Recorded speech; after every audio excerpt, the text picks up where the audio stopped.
Work done in a gravitational field. We know that a body placed in space surrounding the Earth experiences a force which is equal to its weight and is directed downward the center of the Earth as shown in the following figure. This space around the Earth in which it exerts a force of attraction on other bodies is known as gravitational field.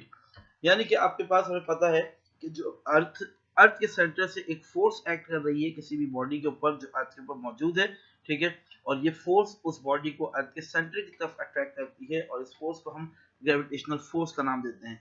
और जो भी body इस और जो reason इस force की वजह से अर्थ के अराउंड जनरेट होता है इसे हम ग्रेविटेशनल फील्ड का नाम देते हैं। The gravitational force per unit mass on the body is known as gravitational field strength and its SI unit is Newton per kg. जो gravitational field strength की अगर हम बात करें तो the force per unit mass यानी कि इस मास के ऊपर जो फोर्स एक्ट कर रही होगी वो बेसिकली आपके पास ग्रेविटेशनल फील्ड स्ट्रेंथ कहलाएगी, ठीक है, और इसका एसआई यूनिट जो है वो न्यूटन पर केजी आपको बताया जाता है या न्यूटन पर केजी है। Work done in a gravitational field. Let us consider a closed path ABCA in gravitational field as shown in following figure. आपके पास यहाँ पे पाथ शो किया गया है A, B, C and A. एक क्लोज पाथ है जो कि एक राइट एंगल ट्राइंगल बन रहा है, यहाँ पर उसे शो किया गया है। A body of mass m and weight w is carried along the closed path from A to B and then from B to C. हमारे पास जो क्लोज पाथ है A से B और B से C की तरफ मूवमेंट को show कर रहा है। The angle between W and D1 is 90 degree. आपके पास W और D1 के दरमियान जो एंगल बन रहा है यानी डिस्प्लेसमेंट और वेट के दरमियान एंगल 90 डिग्री है। And the angle between B and C, B और C के दरमियान एंगल जो आपके पास है और W के दरमियान एंगल यानी वेट और B और C यानी D2 के दरमियान एंगल जो है वो आपके पास 180 डिग्री है।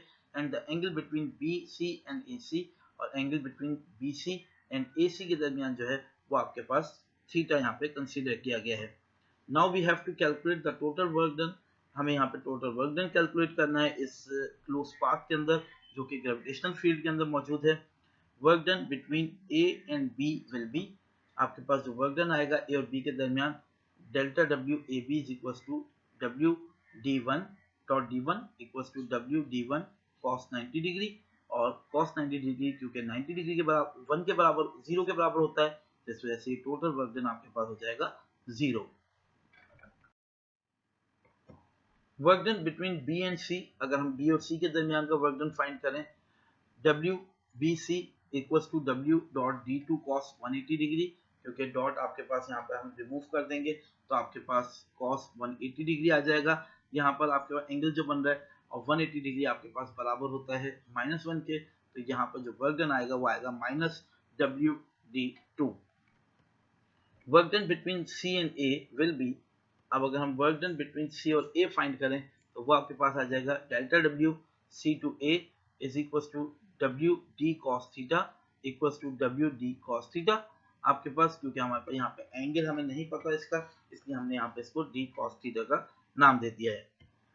From figure A B C it's right angle triangle, क्योंकि वो राइट एंगल ट्राइंगल है आपके पास, so D two is equal to D cos theta, तो डी टू की वैल्यू जो है यहाँ पर डी कॉस थीटा के बराबर है, तो इस वजह से हम इस इक्वेशन 1 को लिख सकते हैं W C to A W D cos theta और D cos theta D two के बराबर था यहाँ पर फिगर के मुताबिक, ये हो जाएगा W D to.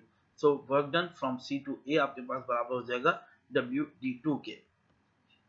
Total work done in close path A B C A will be, अब आपके पास जो close path A B C A है उसमें जो टोटल वर्क डन होगा वो किसके बराबर हो जाएगा, total work done W A to B plus W B to C plus W C to ए।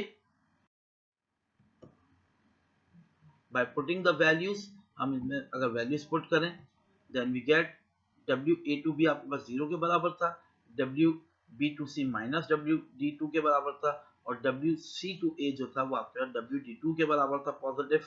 जब आप इन तीनों को ऐड करेंगे तो आंसर अगेन आपके पास क्या आ जाएगा 0, यानी कि आपके पास टोटल वर्क डन 0 के बराबर यहाँ पर आ गया है। Thus total work done in close path from A B C A in gravitational field is 0, so gravitational field is a conservative field, यानी कि अगर आपके पास यहाँ पे वर्क डन 0 आ रहा है क्लोज पाथ में, इसका मतलब ये हुआ कि जो फील्ड है आपके पास ये एक कंजर्वेटिव फील्ड है। और कंजर्वेटिव फील्ड का मतलब ये होता है कि आपके पास एक कंजर्वेटिव फील्ड के अंदर क्लोज पाथ में जब भी कोई वर्क डन किया जाएगा तो उसका रिजल्टेंट जो होगा वो 0 होगा। Now consider another figure as follows. हम यहाँ पे एक और फिगर कंसीडर करते हैं, जैसा कि यहाँ आपको दिखाया गया है ए बी एंड सी। यहाँ पे आपके पास ए से सी की तरफ, ए से बी की तरफ, बी से सी की तरफ और सी से अगेन ए की तरफ बॉडी मूव कर रही है।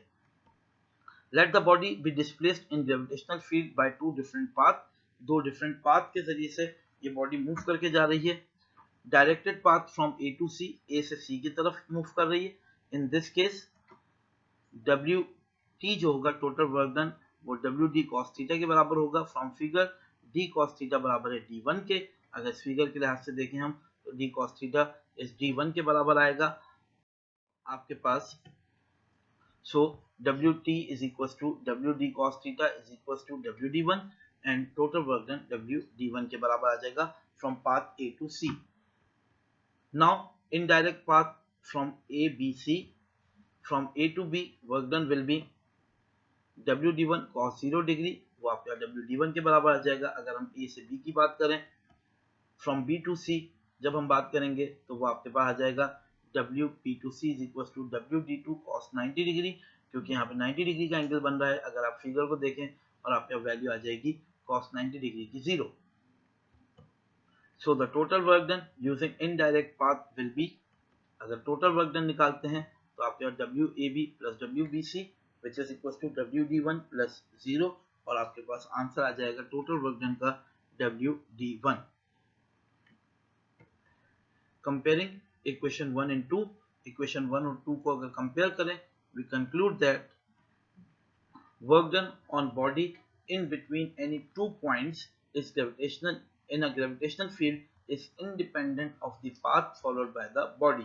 यानी कि आपके पास जब भी ग्रेविटेशनल फील्ड के अंदर यानी कंजर्वेटिव फील्ड के अंदर कोई भी वर्क डन किया जा रहा होगा तो वो वर्क डन इंडिपेंडेंट होगा पाथ से, यानी आप किसी भी पाथ के जरिए से किसी भी डिस्प्लेसमेंट के लिहाज से अगर वहां पे वर्क डन कर रहे हैं तो वो वर्क डन आपके पास सेम आएगा, उसमें किसी किस्म का कोई चेंज नहीं आएगा। लेकिन याद रखिएगा ये वर्क डन एक कंजर्वेटिव फील्ड के अंदर किया जा रहा है।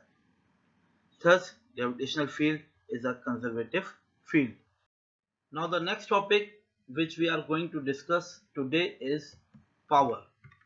Power is defined as the rate of transfer of energy or the amount of work done by a body in 1 second is called power। Power आपके पास basically rate of transfer of energy, यानी कि हमारे पास जो भी work done किया जा रहा है, क्योंकि वर्क डन भी एक तरह से एनर्जी की एक फॉर्म है, वो कितने टाइम में किया जा रहा है इसको हम पावर कहेंगे, या हम ये कह सकते हैं work done in a second is called power. According to the definition, we can write the formula of power. W is P is equals to W over T and work done per unit time.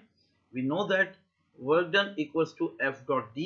So P is equals to F dot D over T, or we can write this equation F dot D over T, और D over T क्योंकि velocity के बराबर होता है तो F dot V आपके पास power का formula आ जाएगा।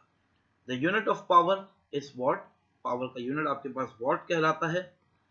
1 watt is equals to 1 joule per second। 1 watt जो है वो आपका 1 joule per second कहलाता है। 1 watt power is defined as power is said to be 1 watt if 1 joule of work is done by a body in 1 second। Power of 1 watt can be defined as कि आपके पास 1 joule का work done 1 second के अंदर जो हो रहा है, कोई भी बॉडी कर रही है, इसे हम 1 watt पावर का नाम देते हैं।